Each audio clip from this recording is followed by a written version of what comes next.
Vamos com a palavra agora, que está no livro de Lucas. Lucas, capítulo 15.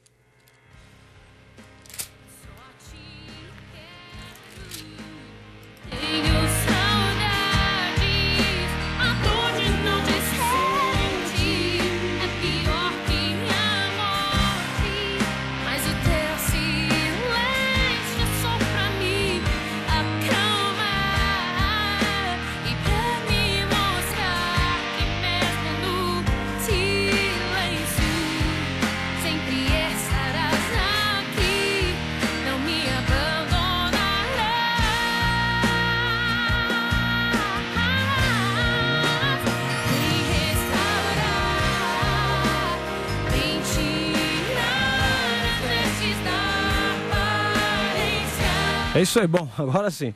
É Lucas capítulo 22, versículo 54. Lucas 22, 54.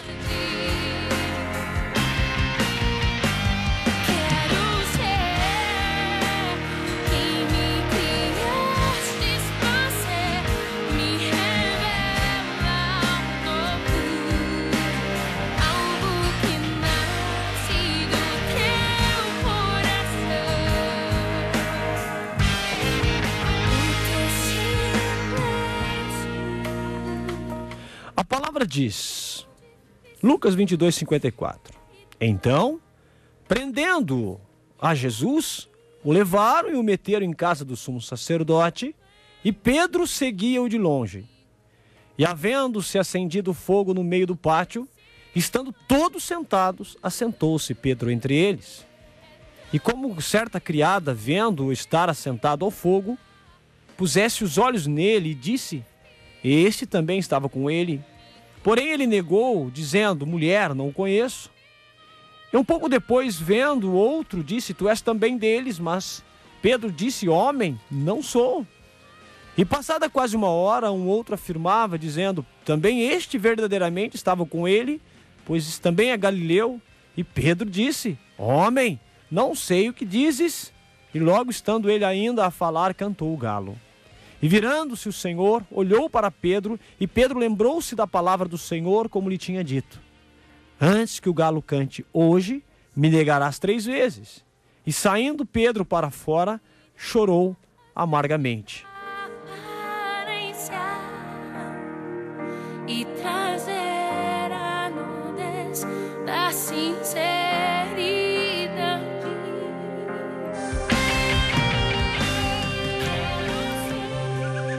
Bom, hoje eu trago essa palavra para a gente, nesse final de programa, falar um pouco sobre essa atitude de Pedro. Pedro negou a Jesus. Negou a Jesus.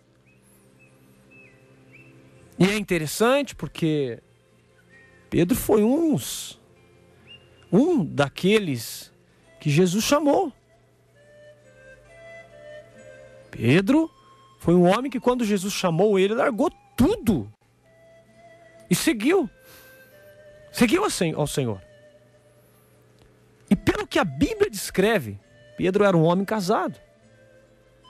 Ele era um homem casado. Porque no mesmo evangelho vai dizer que, certa altura da caminhada entre eles, Jesus vai na casa de Pedro e cura a sogra de Pedro.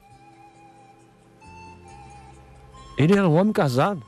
E o chamado dele foi tão lindo, foi tão espetacular, que ele largou tudo. Jesus fez um chamado muito direto na vida desse homem. E disse a ele: serás pescadores de homens. E Pedro vai então, seguindo a Jesus. Gente, que chamado maravilhoso. Que chamado espetacular. É lindo ver homens disponíveis, dispostos, disponíveis, desapegados, despreocupados, como esse homem chamado Pedro. Mas chega nesse momento da história, no momento difícil. Como era gostoso para Pedro, talvez, e bonito e maravilhoso, estar entre o seleto grupo dos apóstolos. aonde Jesus realmente era maravilhoso para com eles. Duro às vezes, mas maravilhoso no sentido de que todos cresciam. E eu vejo então Pedro participando dos milagres de Jesus. Pedro andando sobre as águas. Pedro participando de todas as manifestações do poder de Deus. E nós chegamos no momento crucial. E eu posso dizer que no momento de porta estreita, de Getsêmani, aonde Jesus foi preso, aonde toda aquela primeira comunidade sofreu um abalo muito grande. Porque o líder Jesus estava na mão dos malfeitores. Aparentemente um homem frágil. Aparentemente um homem que perdeu aquela autoridade, aquele poder. Um homem que começa a ser surrado. Eu não sei, irmão, mas deve ser muito humilhante, né? Graças a Deus nunca passei por isso. Mas há muitas famílias que passam, em que o pai às vezes se envolve em confusões e apanha, aparece em casa com o nariz quebrado, com o olho roxo. Eu penso que para um filho, olhar para um pai machucado é muito doloroso. É muito, é muito difícil. Para Pedro e para os discípulos, que fizeram uma experiência tremenda, a Bíblia não diz se os familiares de Pedro aprovaram ou desaprovaram quando ele abandonou o seu ofício de pescador para caminhar atrás de um galileu que até então era só um galileu. Estava começando assim a obra dele. Mas o olhar daquele galileu bateu no olhar de Pedro e Pedro realmente sentiu algo diferente, foi atrás dele. E ele fez a maior experiência da vida dele, que era abraçar a causa do reino. Mas nessa situação, veja, quando prendendo Jesus, versículo 54, então, prendendo, o levaram e o meteram em casa do sumo sacerdote. E veja a figura de Pedro seguindo Jesus de longe. Seguindo Jesus de longe. Amados, muitas das vezes eu li, talvez você já leu essa passagem, mas nós não paramos para ver esse trecho, esse pequena terceira parte do versículo 54. Pedro seguia Jesus de longe. E o que é que nós podemos tirar de ensinamento simplesmente com essa parte C do versículo? Seguir Jesus de longe não nos dá segurança. Eu disse ontem aqui que muitas das vezes a meia-verdade é semelhante a você varrer a sua casa, erguer o tapete e jogar a sujeira embaixo do tapete. Não resolve. Você escondeu a sujeira, mas você não eliminou. Você não eliminou. E é o que eu quero te dizer nesse momento, meu amado. Pedro também conhecia Jesus, teve experiências extraordinárias com Cristo. Teve experiências fenomenais com o Senhor. Mas veja, seguir Jesus de longe permitiu que Pedro ficasse vulnerável. Permitiu que Pedro fosse contaminado pelo medo, pelas dúvidas. A Bíblia não descreve o que passou no coração de Pedro, mas veja, ele não só seguiu de longe, como ele também se assentou entre os ímpios. Havia uma fogueira, principalmente das pessoas que estavam condenando a Jesus. E Pedro não percebeu a gravidade do engano dele e se assentou também na roda dos escarnecedores. Ele não esperava que Jesus o fitasse com os olhos, da mesma maneira que Jesus o fitou naquele dia que o chamou para ser pescador de homens. Sabe, o medo, a insegurança, a dúvida bateu no coração de Pedro, e Pedro seguiu de longe. Vamos ver o que vai dar isso, vamos ver o desfecho dessa situação. É interessante porque quando Jesus conhece, irmãos, Jesus realmente conhece cada um, mesmo quando negamos, mesmo quando damos falso testemunho, mesmo quando nós pregamos aquilo que nós não vivemos, mesmo quando nós dizemos que somos cristãos, mas a nossa vida prova que nós não somos, mesmo quando nós dizemos que pregamos a verdade, mas a nossa vida vive de meia verdade. Jesus conhece. Pedro pensou, ele vai apanhar bastante, não vai me ver. É interessante porque foi justamente no meio de uma multidão, Jesus reconhece os seus. Reconheceu Pedro no momento de fraqueza, reconheceu Pedro no momento de medo, no momento de insegurança, entre os escarnecedores, entre os ímpios, aqueles que o condenavam, que o julgavam, que os bravejavam contra ele. Quem que ele encontra lá? Encontra uma pessoa que era íntima dele, uma pessoa que tinha comido na mesma mesa que ele, uma pessoa que tinha também cooperado com os milagres, que tinha participado, que tinha sido formado por Jesus. Amados, a Bíblia não descreve, mas eu sei que você é uma pessoa curiosa, que você vai atrás. Muitas das vezes Jesus subia para as montanhas durante a noite para falar com os discípulos, só com aquele grupo que ele chamou. Ele não ia esquecer a fisionomia, não ia esquecer os olhos, o olhar, o jeito de Pedro de forma alguma, como não esquece o meu nem o seu. Jesus lembra perfeitamente, e Jesus olhou para Pedro, não para julgá-lo, não para condená-lo, mas para primeiramente dizer a Pedro, eu te conheço. Se nós fôssemos fazer um breve estudo aqui, um pequeno estudo, nós íamos chegar no momento onde Jesus também se encontra novamente com Pedro.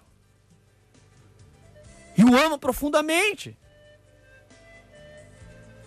Mas o que eu posso tirar desse versículo, amado, é que primeiro ele caminhou de longe, ele seguia de longe. Olha, Pedro sabia muito mais de Jesus do que eu e de que você.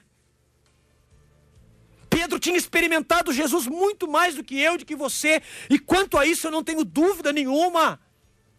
Mesmo o maior estudioso da Bíblia hoje, mesmo o maior teólogo, sabe, o maior doutorado, o maior conhecedor das Sagradas Escrituras, o arqueólogo cristão que conheça tudo a respeito da Bíblia, a respeito da vida de Cristo, a respeito da vida dos apóstolos, nenhum deles teve uma experiência maior do que Pedro teve com Jesus. Pedro esteve pessoalmente com ele, Pedro participou dos milagres com Jesus, Pedro teve experiências tremendas, profundas com Deus. Mas sabe qual foi a falha desse grande homem de Deus? Foi conhecer e caminhar e seguir Jesus de longe. Quem somos nós diante desse homem chamado Pedro? Eu estou dizendo não no significado de grandeza, mas de conhecimento, de experiência com Deus. Quem poderia se levantar, ligar aqui para nós e dizer, olha, eu tive mais experiência que Pedro? Quem? Quem poderia entrar em contato conosco no MSN, no Orkut, no e-mail e dizer, olha, eu tive mais experiência do que Pedro? Nós não temos, amado. É fato. Pedro realmente, junto com os apóstolos, teve experiências tremendas com Jesus. Mas num determinado momento da dificuldade, irmãos, ele estava no momento de trevas, de Getsêmani, ele estava no momento de prisão, de sofrimento, Jesus estava padecendo, sim, estava nos resgatando com a própria vida, mas aos olhos de Pedro aquilo era muito forte, aquilo era uma coisa que era difícil de compreender e de entender, e por isso ele começou a se afastar. Ele não se desligou totalmente do mestre, mas ficou olhando de longe, e de longe ele viu o perfil do mestre, e ele olhava, talvez ele olhasse na fisionomia, no corpo chagado, sofrido de Jesus, e ele pensava assim, ele não está me vendo, mas que sofrimento, para que tudo isso? Será que isso vai funcionar? Será que realmente, por que ele agora não faz um milagre? Quantas tentações vieram no coração e na mente de Pedro naquela situação, naquela noite de trevas. e ele se sucumbiu, ele não vigiou, ele simplesmente seguiu de longe, e não só seguiu de longe, quando ele procurou abrigo entre os ímpios, entre os escarnecedores. E não só isso, ele chegou ao ponto de negá-lo por 3 vezes. Ou seja, ele realmente afirmou e reafirmou novamente: eu não conheço tal homem. Veja que há todo um processo. Primeiro se segue de longe, primeiro se afasta. Quantos você conhece que talvez começou uma explosão muito grande com Deus? Agora eu não faço isso. Olha, agora eu estou orando. Olha, agora eu estou firme. Olha, eu já li a Sagrada Escritura 3, 4 vezes. Olha, eu já li. Olha, eu fui no retiro. Olha, eu fui nisso, eu fiz aquilo, fiz o outro, fiz. Mas hoje já não é assim. Hoje, eu conheço Jesus, eu já tenho todos os carismas, dons, seja o que for, eu já tenho os títulos todos, eu tenho conhecimento, hoje eu sou reconhecido, hoje. Quer dizer, você tá vivendo na sombra daquilo que você aprendeu, mas não está vivendo mais naquela dependência de abandonar-se cada vez mais por causa da obra. E assim estava Pedro, um homem conhecedor, que teve muito mais experiência do que eu e você, na questão de milagre, de ministério, de trabalho, de serviço, de experiência, de ser cuidado por Deus, muito mais. Olha, gente, não é 2, 3 vezes mais, não, são 2.000 vezes mais do que nós. Um homem experimentado, um homem que viu, um homem que caminhou, um homem que participou. Ele chegou ao ponto de caminhar de longe por causa de medo, por causa da incredulidade, por causa das dúvidas, e ele se assentou no meio dos escarnecedores, e ele, quando olhou frente a frente com Jesus, o mesmo que tinha chamado ele há quase 3 anos atrás, daquela pescaria, é o mesmo, não é outro, agora chagado, agora sofrido, agora um Jesus que estava padecendo o peso do meu e do seu pecado. E Pedro olha para ele, e Pedro não consegue afirmar a fé dele. Pedro diz: eu não te conheço. A Bíblia não fala mais nada, mas a gente sabe como é que funciona isso. Quando nós negamos e tentamos justificar: não conheço, não sei quem é, nunca vi, afinal de contas ele deve realmente estar aí enganando o povo. Olha, o melhor que se tem a fazer mesmo é condená-lo. A Bíblia não diz isso, irmãos. Eu não posso afirmar que Pedro diz isso. Eu só começo a pensar que dizer eu não te conheço simplesmente é muito pouco. Diante de 3 perguntas, ele nega e nega. E aí eu digo para você: se ele que teve tantas experiências com Jesus, na hora da provação ignorou, nós precisamos vigiar e orar para que também nós não sejamos assim. Os que têm muita experiência com Deus, mas na hora da provação nega o Senhor. Na hora de dizer a verdade, a gente fala mentira. Esta é uma palavra que eu quero que você deixe aí na tua casa. Medita. Leia, releia. E aprendamos com essa palavra. No nome de Jesus. Que Deus te abençoe e te guarde. Em nome de Jesus.